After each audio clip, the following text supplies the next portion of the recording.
Okay, my name is Joshua Miller, and I'll be doing a presentation on a history of significant graphic designers of the 20th century. First up is William Morris. William Morris was born March 24th, 1834, and died October 3rd, 1896, in Essex, England. He was known. He was an English textile designer, poet, artist, writer, and socialist activist that was associated with the British arts and crafts movement. He was known for his textile design and was a major contributor to the revival of traditional British textile arts and methods of production. Next, we have Alphonse Mucha. He was born July 24th, 1860, in the Austrian Empire, which is now known as the Czech Republic, and he died at 78 years old on July 14th, 1939. He is famous for his Art Nouveau style. He was an illustrator and painter, and he is most well known for his posters of idealized female figures. Mucha had a fascination with the sensuous aspects of female beauty and often portrayed his models with long flowing strands of hair, heavy lidded eyes, and full lipped mouths. Mucha is also known mostly for his series of 20 large historical paintings called the Epic of the Slavic People. Next up is William Bradley. Bradley lived from 1868 to 1962. He born in Boston, Massachusetts. He pioneered Art Nouveau in America and was pretty instrumental in bringing that movement to the United States. He adapted the flowing organic lines and decorative elements of European Art Nouveau to the American styles. His work is often incorporates bold typography, intricate patterns, and innovative layouts that broke away from traditional design style. As a designer and printer, Bradley combined illustration, type design, and decorative elements to create striking posters, magazine covers, and book designs. His work for publications such as the Chapbook helped popularize modern design in American media. Next is A.M. Cassandre. He lived from 1901 to 1968, born in the Russian Empire, now known as Ukraine. His poster design synthesized futurism, post-cubism, surrealism, and Art Nouveau. He was also a typeface designer, really known for his airbrush arts and French posters. His work embraced the modernist style, combining bold geometric forms, streamlined aesthetics, and clean typography. He integrated elements of cubism, constructivism, Art Deco, and he combined fine art and commercial design. He believed posters needed to communicate effectively, even to a moving audience, and coined the principle of graphic shorthand. By combining art and commerce, he elevated the perception of graphic design as a legitimate creative field. His airbrush techniques for shading and perspective gave his posters a very modern and machine-like precision. This style became a hallmark of the industrial era design. Next is L. Lissitzky. He lived from 1890 to 1941, born in the Russian Empire as well. And he was heavily involved in the constructivist movement, which emphasized art as a tool for social and political change. He championed geometric abstraction and minimalism, rejecting decorative styles in favor of a more functional design. As a Soviet artist, Lissitzky used his designs to support revolutionary ideals.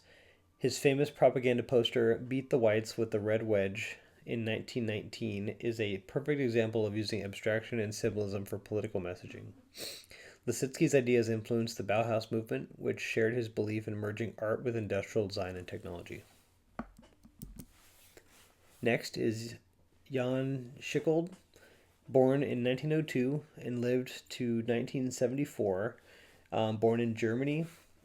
Known for his classical and modern style typography, and also, I guess, mostly known for his book design and creating the visual identity of Penguin Books, publisher. He was a leading proponent of principles of the Bauhaus and new typography, which emphasized clarity, functionality, and the rejection of ornamentation.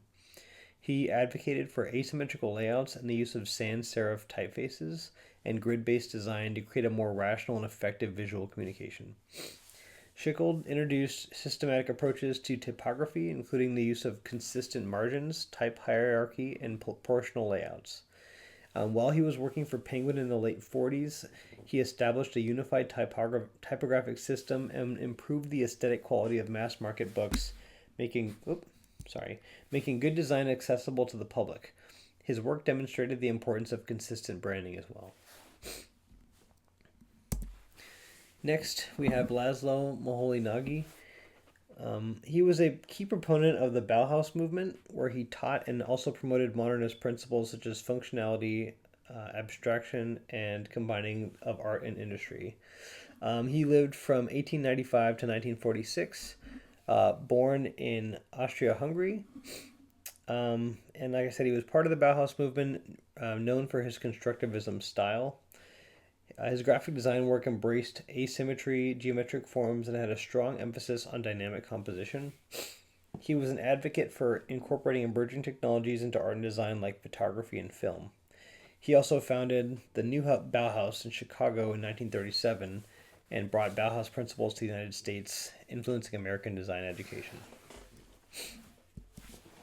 Next, we have Bill Bernbach. He lived from 1911 to 1982. He was born in the Bronx, New York. One of his most famous accolades is that he helped found the Doyle Dane Bernbach Agency. He was also seen as the character inspiration for Don Draper in the hit show Mad Men. He really challenged the traditional formulaic approach to advertising. He really emphasized originality, emotional connection, and wit instead of the plain informational ads at the time. At a time when copywriters and art directors worked separately, he really advocated for their collaboration and made sure that visuals and text worked together seamlessly to convey the same message. One of the ads that he is most famous for is the Volkswagen campaign of Think Small, really highlighting, cars were pretty big at the time, and trying to highlight a small German car in the U.S. was super successful. He also worked on the Avis We Try Harder campaign. Avis had been stuck as number 2 in the rental car market next to Hertz and couldn't secure the number 1 spot. And so he really leaned into that, saying how they try harder and they can't afford to lose customers and they can't take them for granted, and really kind of going the extra mile for their customers, and ended up being a really wild success for the company as well. Next is Paul Rand. Paul Rand lived from 1914 to 1996. Born in New York City. Huge proponent of the Swiss style graphic design, and he is really most known for creating many corporate design logos such as IBM, UPS, Westinghouse. Even designed the logo for Steve Jobs' Next company before he was rehired at Apple in the mid-'80s. Rand introduced European modernist principles to American graphic design, blending functionalism with a sense of play and creativity. His work was heavily influenced by movements such as the Bauhaus, Constructivism, and De Style. He is best known for creating some of the most iconic corporate logos and identity systems of the 20th century. Rand believed in the power of simplicity and clarity, advocating that good design communicates effectively and directly without unnecessary ornamentation. His designs elevated commercial advertising to a higher cultural standard. And he was a highly respected design instructor and taught at Yale for decades, where he taught generations of graphic designers. And Saul Bass was born 1920 to 1996, also from the Bronx. He had a style of simplicity, clarity, and symbolism. He is also known for creating corporate logo designs and movie title sequences and movie title cards. He transformed film title sequences into an art form, making them a crucial part of the cinematic experience. His minimalist, bold, and abstract designs often set the tone for movies they introduced. Some of them include The Man with the Golden Arm in 1955, Vertigo in 1958, and Psycho in 1960. He was a pioneer in motion graphics, using simple shapes, kinetic typography, and abstract animation to convey complex ideas visually. He also championed the power of simplicity in design, using bold geometric forms, minimal color palettes, and symbolic imagery to convey messages. His less is more approach influenced the clean modernist aesthetic that defines graphic design today. Some of his most famous art pieces are the Girl Scouts logo he invented in 1978, as well as the United Airlines in 1974 and the AT&T Globe logo in 1984. Next, we have Joseph Mueller Brockmann, lived from 1914 to 1996, from Switzerland. Also a huge proponent of the Swiss style of design. He is known for simple, minimal designs that use typography, shapes, and colors in a clean and rational way. His designs focused really on readability, structure, and objectivity, rejecting unnecessary clutter for clarity and function.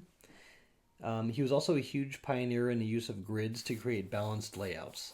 He believed that the grid system allowed for flexibility and helped to organize information in a visually pleasing and functional way. His approach to typography, which emphasized the use of Helvetica and other sans serif fonts, made the typography as a key element in graphic design today, and his designs often used high contrast, bold typography, and minimalistic imagery to efficiently convey messages. Next is Massimo Vignelli. Lived from 1931 to 2014. He was born in Milan, Italy, and he had a minimalist modernist style. In addition to his graphic design work, he also designed packaging, houseware, furniture, and signage, as well as showroom design. His approach to corporate branding was focused on consistency and simplicity, really making sure that a company's visual identity was strong and memorable. He was a passionate advocate of Helvetica and said it was the ideal typeface for modern design due to its legibility and versatility. He used it extensively in his work, including signage, brochures, and corporate identities.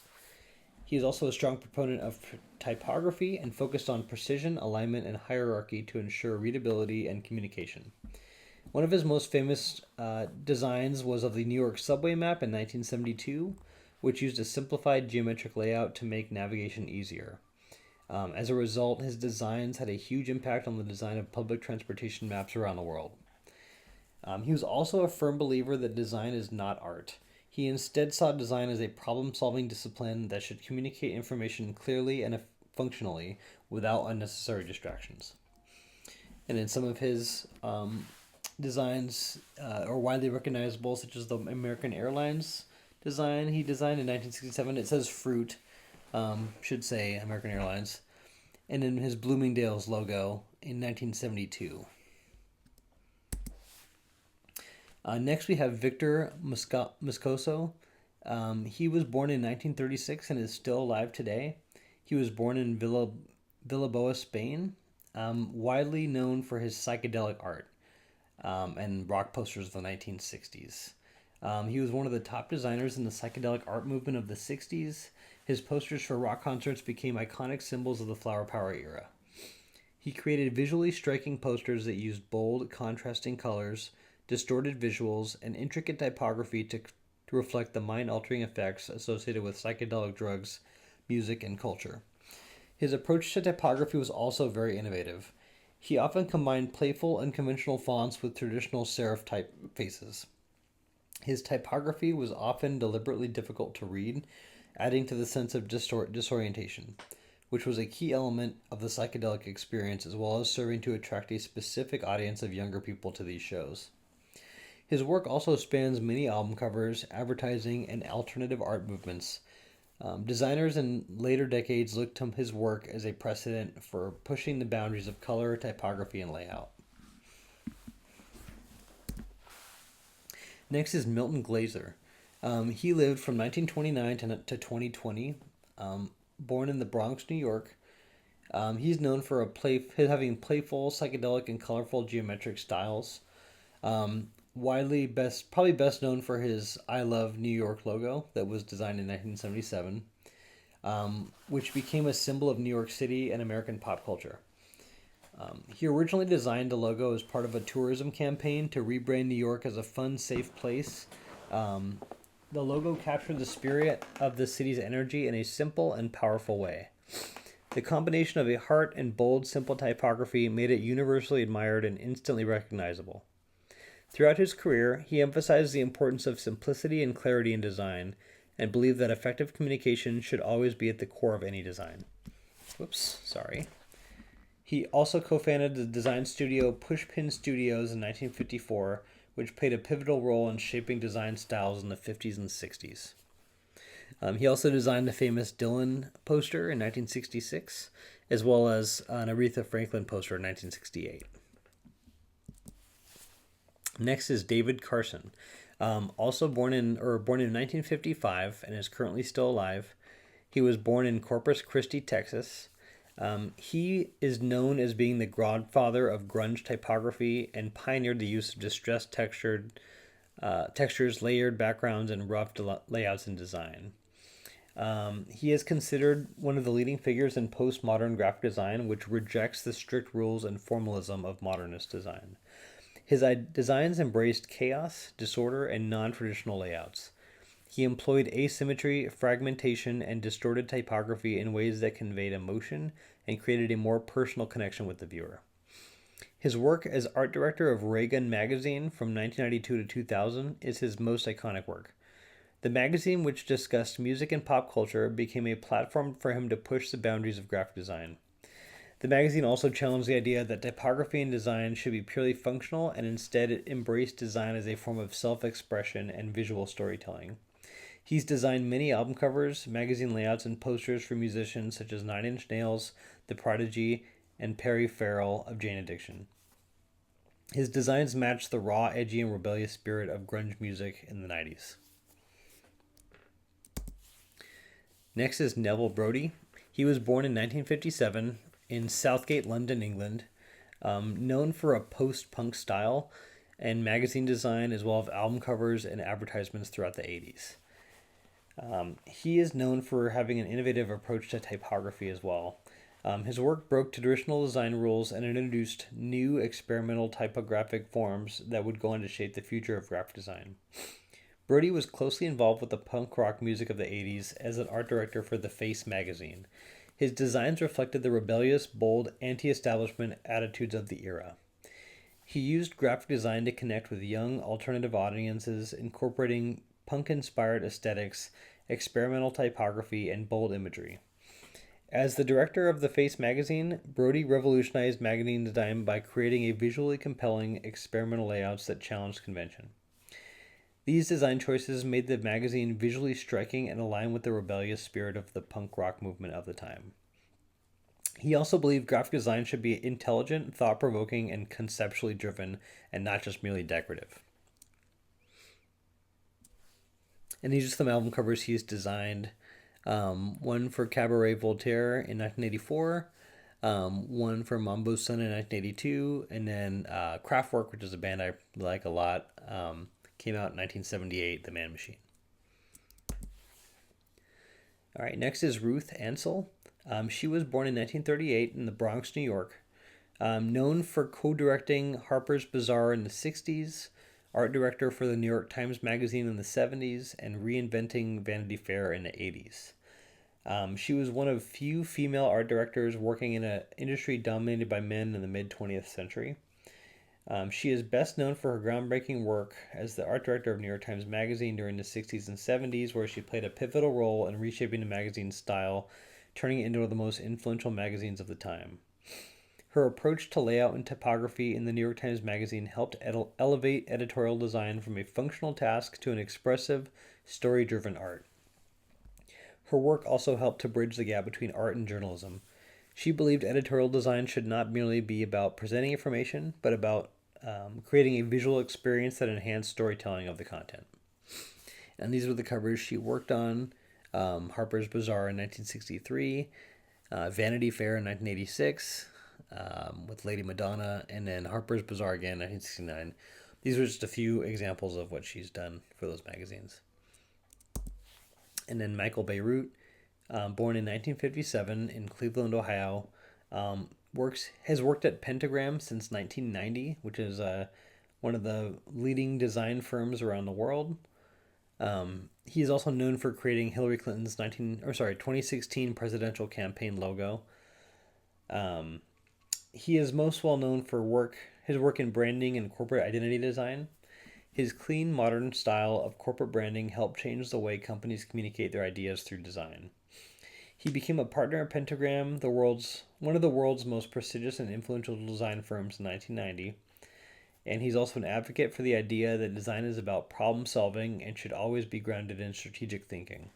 He believes that good design is about clear, effective communication that relates with the audience. His work embraces the concept of simplicity in design. His style is rooted in the belief that simplicity does not mean basic, but rather refined and thoughtful. Some of the projects he's worked on, like I mentioned earlier, were the Hillary for America campaign in 2016. He also rebranded Slack in 2019, as well as rebranded MasterCard in that should be 2017, not Fruit. And then we have Chip Kidd, born in 1964 in Reading, Pennsylvania. He is the associate art director at Knopf and known for his book cover designs. Chip Kidd is regarded as one of the top book cover designers of his time. His design for Jurassic Park by Michael Crichton in 1990 is one of his most famous works. Chip Kidd is also known for his minimalist design approach. His work often features clean lines, simple imagery, and a simple color palette. He has also highlighted the importance of book design as a tactile experience. In his work, he often integrates design elements such as textured materials, embossing, or unique bindings. And then lastly, we have Stefan Sagmeister, born in 1962 in Austria. He is most well known for album cover designs for Lou Reed, the Rolling Stones, and Talking Heads. He believes that design should not be just visually appealing, but should also evoke strong emotional reactions from the viewer. His work often blends typography, photography, and conceptual imagery to communicate powerful messages that resonate on a personal level. He is also known for his conceptual design approach, often starting with an idea or message and then developing visual elements that bring the concept to life in unconventional ways. He often pushes the boundaries of typography, treating it as a dynamic and expressive art form rather than just a functional tool for communication. And these are some of his examples that he's worked on, such as the Lou Reed album, Set the Twilight Reeling in 96, the Beauty Book in 2018, as well as an advertising campaign titled Take It On in 2013.